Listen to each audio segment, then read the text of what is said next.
Welcome to Daily Variety, your daily dose of news and analysis for entertainment industry insiders. It's Wednesday, April 22nd, 2026.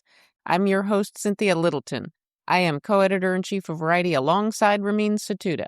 I'm in LA, he's in New York, and Variety has reporters around the world covering the business of entertainment. In today's episode, we'll talk to business professor Eric Gordon of the University of Michigan. We talk about the long and winding road for Warner Brothers Discovery as the company's shareholders prepare to vote tomorrow, Thursday, April 23rd, on whether to approve the acquisition by Paramount Skydance. It's been a long journey to get here, and Professor Gordon helps us unpack it all.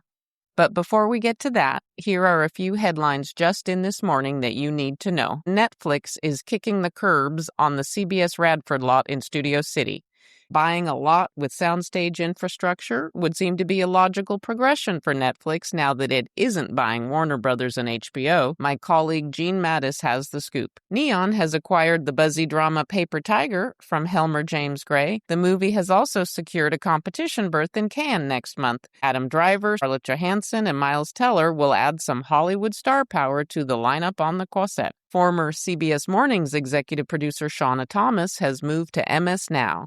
She's been named political director for the all-news cabler and will direct coverage of campaigns and elections. R.I.P. Dave Mason, the co-founder of the great band Traffic and the popular solo artist from the 70s, has died. He was 79. I hope somewhere he's feeling all right. All of these stories and so much more can be found at Variety.com right now.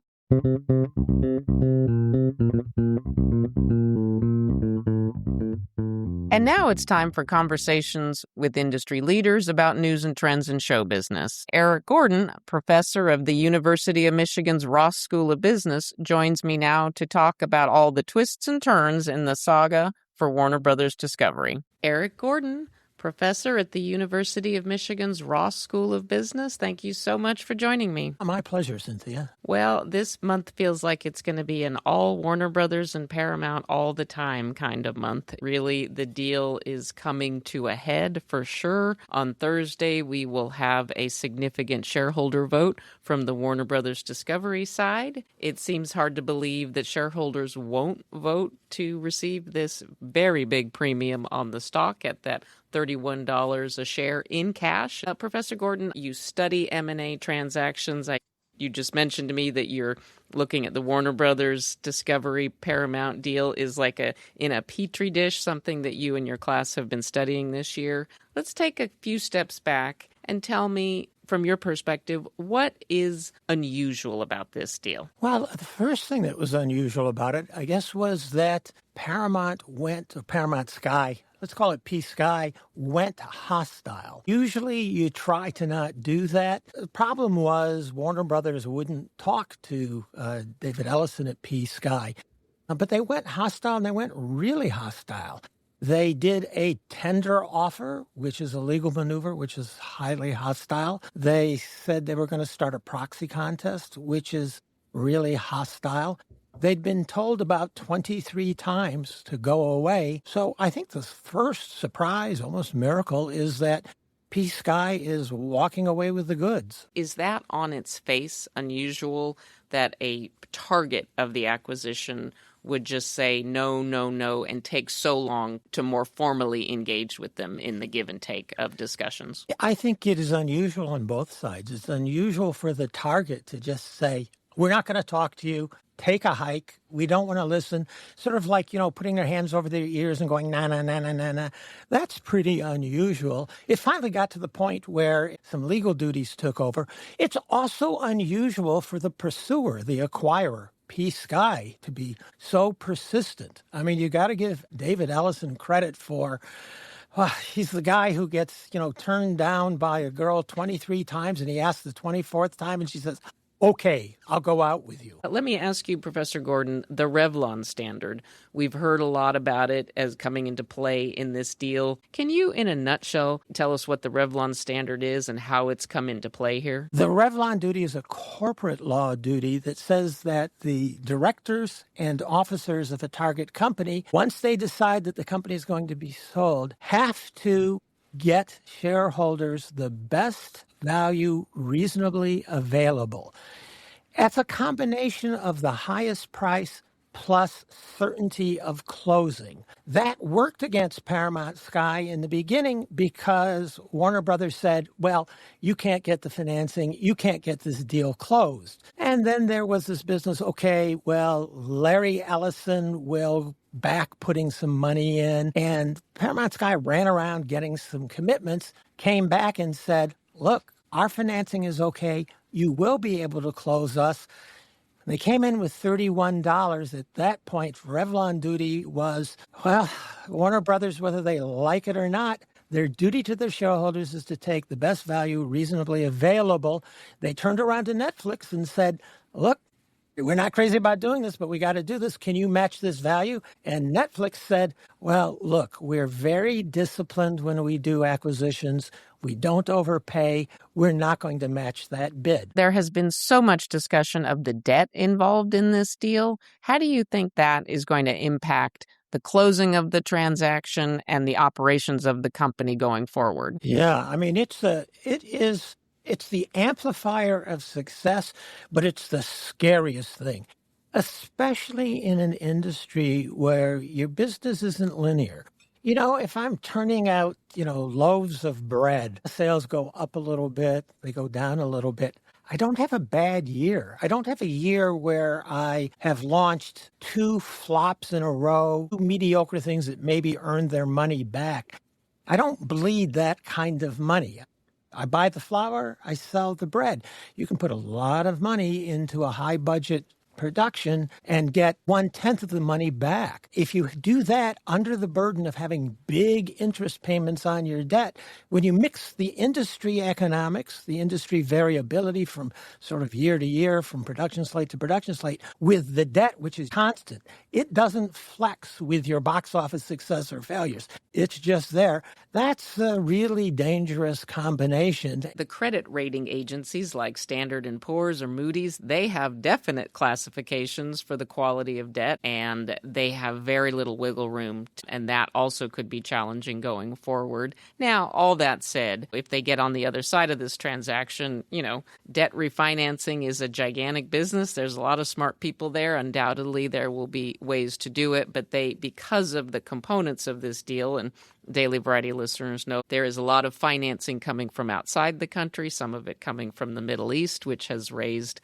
a lot of questions and a lot of eyebrows, especially at this moment when we are, in fact, at war with Iran, a very big player in the Middle East. So you cannot script this stuff. And I guess really the question is, can anybody make these studios operate profitably consistently? Or is Hollywood becoming financial engineering? The more I dug into the history of this, the more skeptical I got. Yeah, I mean, the financial engineering plays a bigger part in the industry than it used to play. And you're right about the debt. It's unlikely that the company is going to go bankrupt, even if they have trouble repaying the debt. They will restructure it, but they will restructure it at a cost. And the cost will come in 2 ways. The interest rate will go up, and there'll be more restrictions placed on them. So the real problem, I think, as a practical matter with all of this debt is it constricts your freedom. There'll be projects that you might want to do that are really expensive that you can't afford to do. And if you go over the line on your debt, those restrictions become tighter. Could be really terrific blockbuster projects you just can't do, or you can do 1 but not 2 of them. I think this ties back into something, we were talking about earlier. Can David Ellison keep his promise of keeping the production slate where it was prior to the merger, which I think is something like 30 releases? Can he actually do it with this financial structure? Let me ask you, Professor Gordon, about the impact of the various constituencies that have lined up around this deal, starting with theater owners who have been vociferous from the get-go. This is bad. This is going to be bad for our business. You have Hollywood creatives that are signing an open letter saying that we are against this merger. We think it's going to be bad for our business. Do you think fundamentally is any of this going to matter? Does any of this get in the way of David Ellison getting to the finish line? I think there are barriers. He might be able to go around the barriers or jump over them. But there are as you said, there are so many constituencies. Unlike a plain vanilla merger of a couple of chemical companies where somebody cares, the mayor of some town cares about a plant closing, one of the unions cares. This one has so many constituencies, and the theater owners are fairly powerful, especially compared to their number. And they're really concerned, they're always concerned about two things. They're concerned about, the number of releases and that they're good. And they're concerned about their window of exclusivity before, film goes to streaming, the archenemy of the theaters. And, the owners have been very loud. A lot of actors have been very loud. Ellison has worked some of his magic. Your colleague Brent Lang reports from the theater confab in Las Vegas that, maybe the biggest theater chain, AMC, has said, well, we're not worried about it. That's really different than the other theater owners who've said, we're scared to death, this needs to be blocked. Let me close by asking you about the David Zaslav of it all, the CEO of Warner Brothers Discovery. He has been a lightning rod for controversy since the day he walked on to the Warner lot. I think there were a lot of people in Hollywood that saw David as a villain coming in because it felt like financial engineering, and it felt like he came in with a small company and swallowed up the mighty Warner Brothers and HBO. I don't think people have known exactly what to make of him, but when you have somebody that is leaving a job, has been at a company for 4 years, and is leaving with the kind of windfall, anywhere from 500 to 600 million that he is at this time when people are being laid off and the industry is consolidating and there's a lot of squeeze, especially here in Southern California, where I sit as we speak. Those optics are just plainly terrible. I know you've watched the Zaslav story unfold. How do you think he's going to be remembered after all this is said and done? I think, unfortunately for him, he's going to be turned into the cartoon character villain. The outsider who didn't earn his keep, didn't climb his way up the rungs the way other people did, came in, took over a famous company with a great history. He's walking away with a lot of money, and I'm not going to try to justify that kind of money for any number of years. I wonder how it compares to the amount of shareholder value he created during his time there. Certainly one measure of that shareholder value could be $31 a share in cash, which is pretty extraordinary for a stock that was $10 or less for most of 2023 and 2024, and really only started to grow last year when the sale rumors really started to heat up. There are people out there that say that without the restructuring and the tough decisions that he and his team made, Warner Brothers wouldn't have been in a position to be acquired. Others say that's hogwash. Warner's is being acquired for the incredible assets, the IP that it owns, not its contemporary balance sheet. I think the truth is somewhere in the middle, as it usually is. He has definitely been an absolute lightning rod is the word that keeps coming to mind. And as somebody who's covered him for a long time, he was a cable guy for a very long time. But I do think that this deal is going to be one that stands for a long time as a bookend on I think that this deal, much like Disney and Fox back in 2019, I think this transaction is going to stand as putting a bookend on a certain era for Hollywood. And that's very hard for people to adjust to. We are at a time when so much of the largesse and the luxury that has been associated with Hollywood and success in Hollywood, so much of that is leaching out of the business. Everybody is cost conscious, except for the couple times a year when you see the CEO salaries and the executive compensation, And that's where Hollywood is no different than the rest of the world going, where did this income gap come from? I think this deal, even though it didn't create the big changes in the industry, I think you're right. I think this deal will probably come to symbolize the big changes. Professor Gordon, so appreciate your analysis. It was fun. My pleasure, Cynthia.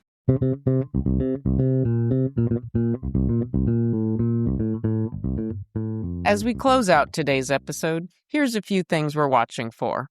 Be Still My Heart, Heartstopper Forever, the finale film for the Netflix coming-of-age romance Heartstopper, is set to air July 17th.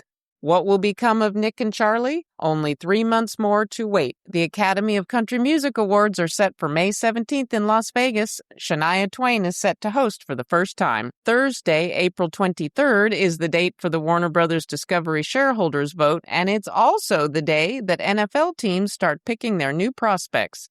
ESPN and the NFL Network will air the NFL Draft Live starting at 5 p.m. Pacific Time.